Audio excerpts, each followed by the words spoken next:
আসসালামু আলাইকুম সবাইকে। আজকের ভিডিওতে আমরা নতুন একটা বিষয় নিয়ে কথা বলবো।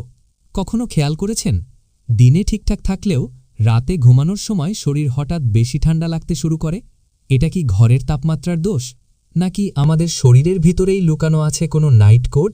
আমরা ভাবি রাতে বাতাস ঠান্ডা, আমরা ঠান্ডা অনুভব করি, কিন্তু না। বিজ্ঞান বলে আমাদের শরীরই ইচ্ছে করে নিজের তাপ কমিয়ে দেয়।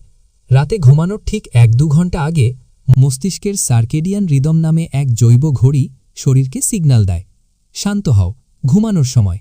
এই সিগন্যাল পেয়ে শরীর নিজের তাপমাত্রা কমাতে থাকে, প্রায় 0.5 ডিগ্রি সেন্টিগ্রেড থেকে 1 ডিগ্রি সেন্টিগ্রেড পর্যন্ত। আর এই তাপমাত্রা কমে যাওয়ার সময় আমরা হঠাৎ ঠান্ডা অনুভব করি, কারণ ঘুম আসতে হলে আমাদের শরীরকে ঠান্ডা হতে হয়। মজার বিষয় হল, আপনার হাত পা গরম হলে শরীর আসলে ভেতরের তাপ বের করে দিচ্ছে। তাই হাত পা গরম মানে শরীর ঠান্ডা হওয়ার প্রস্তুতি। শরীরের তাপমাত্রা স্বাভাবিকভাবে কমে, রাতের হরমোন মেলাটোনিন বাড়ে, বিপাক হার মেটাবলিজম ধীর হয়ে যায়, রক্তপ্রবাহ ত্বক থেকে ভেতরের অঙ্গগুলোতে সরে যায়।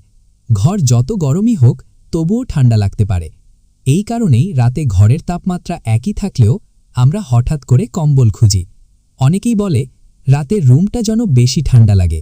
আসলে রুম না, ঠান্ডা লাগে আপনার শরীরকেই। এমন অসাধারণ তথ্য কি জানতেন আগে? কমেন্টে লিখে জানাও। আর ভিডিও ভালো লাগলে লাইক, শেয়ার, সাবস্ক্রাইব করে রাখুন। নলেজ ইউনিটির পরের রহস্য জানার জন্য অপেক্ষা করুন।